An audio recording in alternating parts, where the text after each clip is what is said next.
Assalamualaikum guys, welcome back to my YouTube channel, and today we will discuss the red flags related to the lower back pain. In my previous video we already discussed that what are the red flags. So basically the red flags are the symptoms that you know continuously warn you that there is something happening inside the body. So if you're working as a FCP, you cannot miss any red flag, so that you cannot miss any underlying serious pathology. So what are the red flags that is linked with the lower back pain? So for example, if patient came to you with low back pain and he has fever, low grade fever, and he has unexplained weight loss history, and the pain that doesn't respond to any medication, and the pain that doesn't improve with any movement, and if there is numbness or tingling sensations in the lower extremity, or if there is disturbed balance history, and if there is change in bowel and bladder habits, and other than that, if patient feels any pins and needle sensations in the perineum area, and sexual dysfunction. So these are the red flags. If a patient came to you with low back pain, so you must ask these questions from your patient. And let's get started today's topic, and in the end of the video I will tell you that what are the important questions that an examiner can ask you from while interviewing you for the physiotherapy jobs in the UK. So let's get started.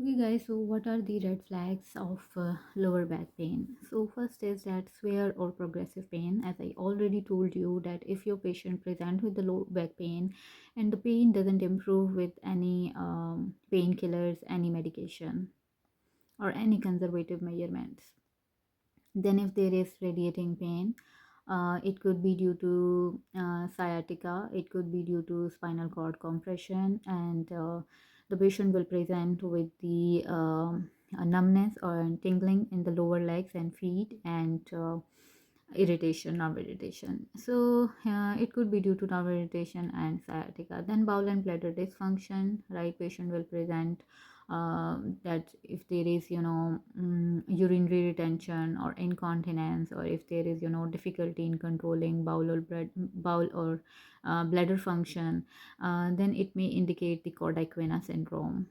And then if there is history of fever, there could be any infection such as TB, or if discitis, or if patient is on intravenous drug abused, if he is immunocompromised. So these conditions can cause infection, and that will lead to fever, chills, right, and malaise. So these symptoms, the systemic symptoms, you can the patient will present with the systemic symptoms as well. So history of cancer, if patient has a history of cancer, and especially if pain is not improving, or if there are any other concern symptom like such as unexplained weight loss, night sweats, or fatigue. So what are the symptoms of cancer? So right, if a patient have recent history of weight loss, night sweats, fatigue, bowel and bladder changes, and if patient has these kind of symptoms, so might be there is previous history of cancer. Then trauma or injury, if there is fall or motor vehicle accident, right, that can cause the fracture of the vertebra as well. And then there is progressive weakness or numbness. There could be any spinal cord compression and neurological concerns, and loss of coordination or balance. If there is compression on the spinal cord, that will lead to neurological problems.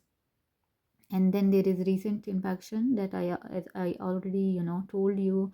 It could be due to vertebral osteomyelitis, it could be due to discitis, it could be due to tuberculosis, it could be due immunocompromised states, or it could be if patient is on intravenous drug abuse. So, unexplained weight loss, again, we already discussed that if there is a history of unexplained weight loss, then there could be, chances of cancer. So, if your patient, experience any of these red flags, so it is essential to seek the medical attention promptly. Like, you will refer the patient to A&E, and then especially in the case of cauda equina syndrome symptoms, right? So what are the cauda equina syndrome symptoms? I will discuss in a separate video, because this is a very important topic that is asked by the examiner. So I will tell you guys what are the symptoms, what are the cue card signs. So I will make a separate video on it. And then there is serious underlying pathologies. So what could be the serious underlying pathologies, right?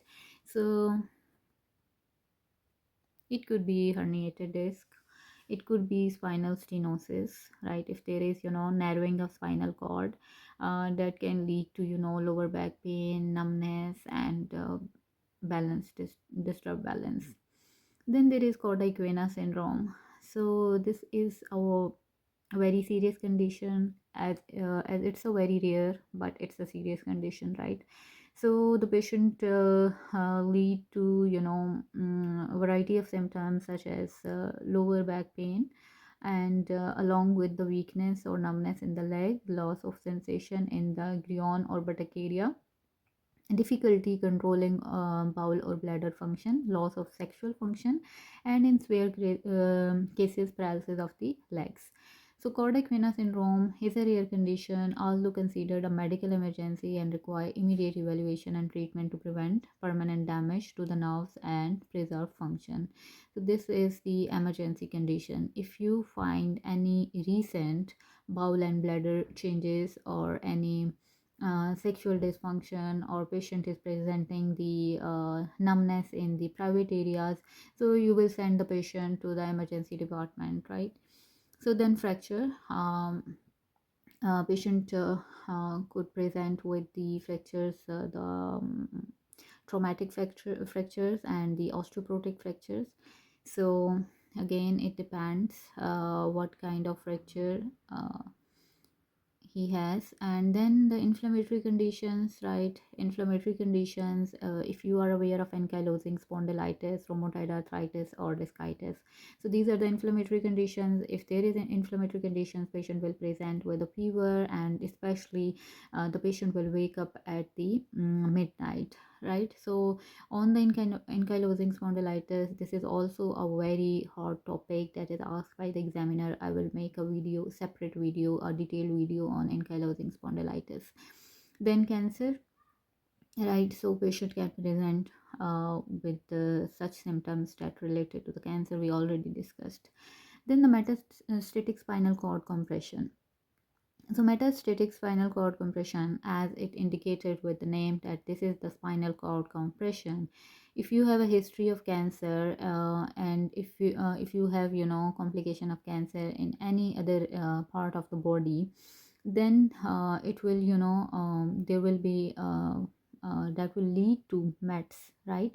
And your body, the mets will spread in the spinal cord, and it causes compression on your spinal cord. So as a result, what will happen, patient will present with the referred pain, the band like pain, loss of sensation, walking becomes challenging, and bowel or bladder control lost, and odd sensation or heaviness in the legs, and intense pain peaks at night, and disturbed sleep because of severe pain. Okay, guys, I have already explained you each and every condition of lower back pain, and the red flags that related to specific condition. So basically, if your patient has severe pain, and he's taking painkillers from a very long time, and his pain doesn't improve, so it means there is something problematic inside of his body, and this is also a red flag, right? If he doesn't respond to the painkillers. The second thing is, if pain doesn't improve with rest, so it means there is something else other than the musculoskeletal issues. And other than that, if patient has lower back pain and also have low grade fever, so it means that there is some infection. So and patient has a history of unexplained weight loss and bowel and bladder changes, right? So these all are the red flags, right? A patient, can present with the lower back pain. So you should not miss any red flags. So you should so that you can so that you don't miss any underlying pathology. So as I told you, the chronic venous syndrome, like it's a very serious medical condition, and it's a serious medical emergency. So if patient present you with such symptoms and there is a recent history of bowel and bladder changes, and he's explaining that he's experiencing pins and needle sensations or numbness in the private areas, so you must send the patient for the to the emergency department for the MRI. So guys, I hope you have liked my video. My name is Halima. Thank you so much for watching. See you later.